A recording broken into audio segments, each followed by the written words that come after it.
লোকসভা ভোটে ভালো ফলের পর ভরাডুবি একের পর এক বিধানসভা ভোটে কংগ্রেসের নড়বড়ে দশায় কি পাল্টে যাবে ইন্ডিয়া জোটের সমীকরণ? রাজ্যে ৬-৬-এর পর জোড়াফুল শিবিরের তরফে সাব বার্তা, বিজেপির বিরুদ্ধে বিকল্প মুখ একমাত্র মমতা বন্দ্যোপাধ্যায়। মমতা মডেলেই ভোটের ভবিষ্যৎ, মমতা মডেলেই জোটের ভবিষ্যৎ। হাতের তলায় আর থাকতে চাইবে আঞ্চলিক দলগুলি? মহারাষ্ট্রে বিজেপির ক্ষমতা দখল আর এ রাজ্যে তৃণমূলের ৬-৬। ইন্ডিয়া জোটে কি সমীকরণ বদলের ইঙ্গিত দিচ্ছে? তৃণমূলের তরফ থেকে বলা হচ্ছে বিজেপির বিরুদ্ধে লড়াইয়ের একটাই মডেল, মমতা মডেল। লক্ষ্মীর ভাণ্ডারের মতো প্রকল্পই এবারের হরিয়ানা থেকে মহারাষ্ট্র বা ঝাড়খণ্ডে ছিল ভোটে জেতার হাতিয়ার। এই জায়গা থেকেই বাংলায় দাঁত ফোটাতে পারছে না বিজেপি। কল্যাণ বন্দ্যোপাধ্যায় যেমন ইন্ডিয়া জোটে নেতাদের বার্তা দিয়েই দিয়েছেন, যারা ব্যর্থ হচ্ছেন তাদের ব্যর্থতা স্বীকার করতে হবে, ইগো থাকলে হবে না।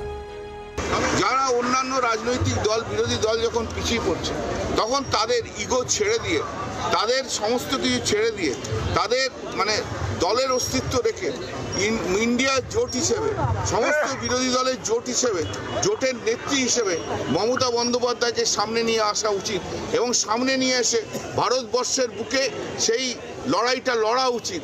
এটাতে কোনো ইগোর ফ্যাক্টর নয়। যারা ব্যর্থ হচ্ছেন তাদের তো স্বীকার করতে হবে তারা ব্যর্থ হচ্ছেন। যে যেখানে শক্তিশালী তার সেখানেই লড়াইয়ের বার্তা ছিল মমতা বন্দ্যোপাধ্যায়ের। সেই সমীকরণও এখন চর্চার বিষয়, কারণ সাম্প্রতিক হিসেব বলছে বিজেপির সঙ্গে মুখোমুখি টক্করে হালে পানি পাচ্ছে না কংগ্রেস। যে কথা একেবারে স্পষ্ট জানিয়ে দিয়েছিলেন উদ্ধব ঠাকরে শিবসেনার প্রিয়াঙ্কা চতুর্বেদী। कहीं ना कहीं कांग्रेस पार्टी को भी अपनी रणनीति देखनी पड़ेगी कि जैसे डायरेक्ट फाइट होती है बीजेपी के साथ, कांग्रेस कहीं ना कहीं कमज़ोर पड़ जाती है, तो क्यों है रीवर्क द एंटायर अलायंस। ऐसा সাম্প্রতিক নির্বাচনের হিসেব বলছে মহারাষ্ট্রে ৭৫টি আসনে বিজেপির বিরুদ্ধে সরাসরি লড়াই হয়েছিল কংগ্রেসের। ৭৫টি আসনের মধ্যে মাত্র 10টি আসনে জয় পেয়েছে কংগ্রেস। যেখানে বিজেপির ভোট শেয়ার ২৭% ছিল, সেখানে কংগ্রেসের মাত্র ১২%। হরিয়ানায় ৮৯টি আসনে বিজেপির বিরুদ্ধে সরাসরি লড়াই করেছিল কংগ্রেস। ৪৮টি আসনে বিজেপি জয় ছিনিয়ে আনলেও কংগ্রেসের জয় ৩৭টি আসনে। কিন্তু যেখানে আঞ্চলিক ঝাড়খণ্ড মুক্তি মোর্চা আন্দোলনে নেতৃত্ব দিয়েছে, সেখানে হিসেব সামান্য অন্যরকম। ২৪টি আসনে বিজেপির বিরুদ্ধে কংগ্রেসের সরাসরি লড়াইয়ে ১১টি আসনে জয় বিজেপির, ২টি বেশি ১৩টি আসনে জয় কংগ্রেসের। পশ্চিমবঙ্গের উপনির্বাচনে ৫ আসনেই চতুর্থ স্থানে কংগ্রেস। মাদারিহাটে কংগ্রেস ৫ নম্বর। মাদারিহাটে নির্দল প্রার্থীও কংগ্রেসের থেকে এগিয়ে। সব আসনেই জামানত জব্দ কংগ্রেসের। বাংলায় একা লড়েছে কংগ্রেস।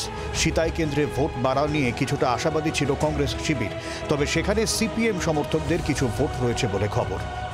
এর আগেও ইন্ডিয়া জোট, বিশেষ করে কংগ্রেসের সঙ্গে একাধিক বিষয়ে মতের অমিলের কারণে জোটের রাস্তায় কিছুটা হলেও মেপে পা ফেলার সিদ্ধান্ত নিয়েছিল তৃণমূল।